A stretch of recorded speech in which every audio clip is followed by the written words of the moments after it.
আচ্ছা বলুন তো, পৃথিবীতে এত পাখি থাকতে আমরা শুধু মুরগি খাই কেন?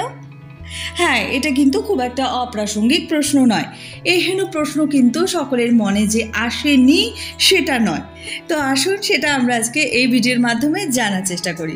ততক্ষণের জন্য বলে থাকি, যদি নতুন হয়ে থাকেন আমার চ্যানেলে জানার জগতে, তাহলে অবশ্যই সাবস্ক্রাইব করে লাইক, কমেন্ট এবং বন্ধুদের সাথে শেয়ার করে দিন। Fried chicken, butter chicken, chicken nugget, burger আমাদের সকলেরই প্রিয় খাবার, কিন্তু এইসব মুরগি ছাড়া যেন অসম্পূর্ণ। আমরা প্রায় প্রতিনিয়ত মুরগি খাই। যুক্তরাষ্ট্রের একজন সাধারণ মানুষ বছরে গড়ে প্রায় ৪৫ কেজি মুরগির মাংস খান। কিন্তু কখনো কি আয়েশ করে চিকেন ফ্রাই খেতে খেতে ভেবে দেখেছেন, পৃথিবীতে এত এত পাখি থাকতে আমরা শুধু মুরগিই খাই কেন?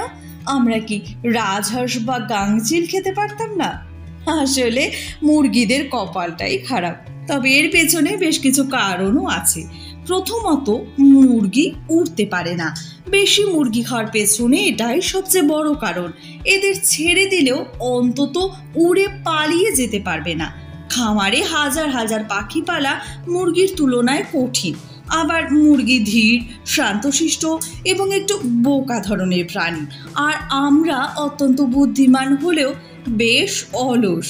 তাই যে প্রাণীটা উড়ে পালায় না এবং সহজে ধরা দেয়, সেটাই আমরা নিয়মিত খেতে চাই।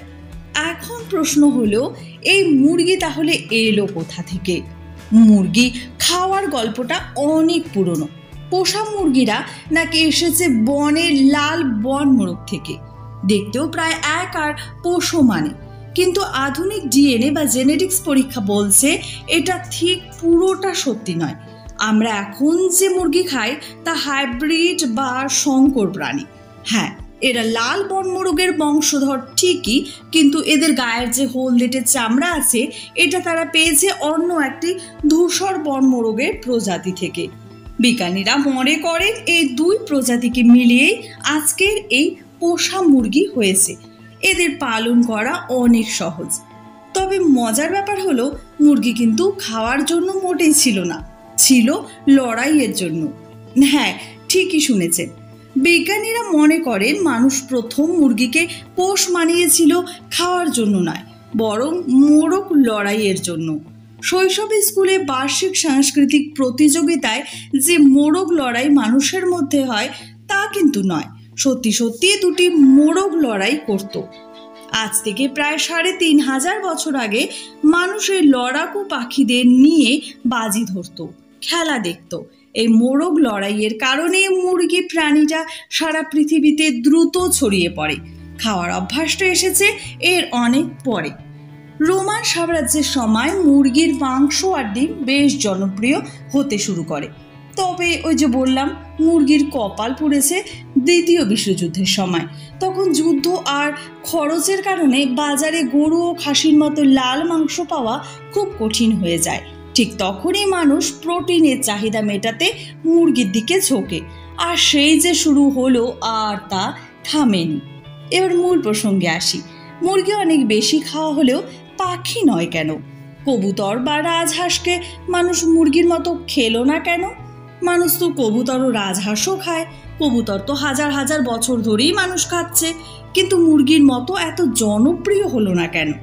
কবুতর নহে বাদই দিলাম, কিন্তু রাজহাঁস, এটা তো দেখতেও সুন্দর, আকারেও বড়। কারণ কবুতর পালন করা মুরগির চেয়ে অনেক বেশি ঝামেলা। কবুতরের বাচ্চারা জন্মের প্রথম 10 দিন তাদের বাবা মায়ের কাছ থেকে বিশেষ এক ধরনের দুধ খায়। একে বলে ক্রপ মিল্ক। খামারে কৃত্রিমভাবে এই দুধ তৈরি করা খুব কঠিন। মুরগি বা টার্কির মতো কৃত্রিম প্রজননও কবুতরের হয় না। তাই সব মিলিয়ে মুরগির চেয়ে কবুতর পালন করা একটু বেশি ঝামেলা। আচ্ছা, কবুতর নহে বাদ দিলাম, কিন্তু রাজহাঁস, এটা তো দেখতেও সুন্দর, আকারও বড়। আসলে রাজহাঁসেরও কিছু সমস্যা আছে। এক সময় কিন্তু মানুষ প্রচুর রাজহাঁস খেত। পশ্চিম ইউরোপে, এমনকি ইংল্যান্ডের রাজা অষ্টম হেনরি বা রানী প্রথম এলিজাবেথের রাজদরবারেও রাজহাঁস ছিল খুব প্রিয় এবং দামি খাবার। কিন্তু এই প্রচলনটা আর এগোয়নি। এর কারণ দুটি। এক, রাজহাঁসের মাংস রান্না করা ছিল খুব কঠিন। 2, এর স্বাদে একটা বাজে আষ্টে গন্ধ ছিল, যা বেশিরভাগ মানুষের পছন্দ হয়নি। মোদ্দা কথা, আমরা মুরগিকে বেছে নিয়েছি কারণ এরা শান্তশিষ্ট, এদের পালন করা সহজ এবং এরা দ্রুত বড় হয়। আর সবচেয়ে বড় কথা, এদের মাংস খেতে অন্য পাখিদের চেয়ে অনেক বেশি সুস্বাদু।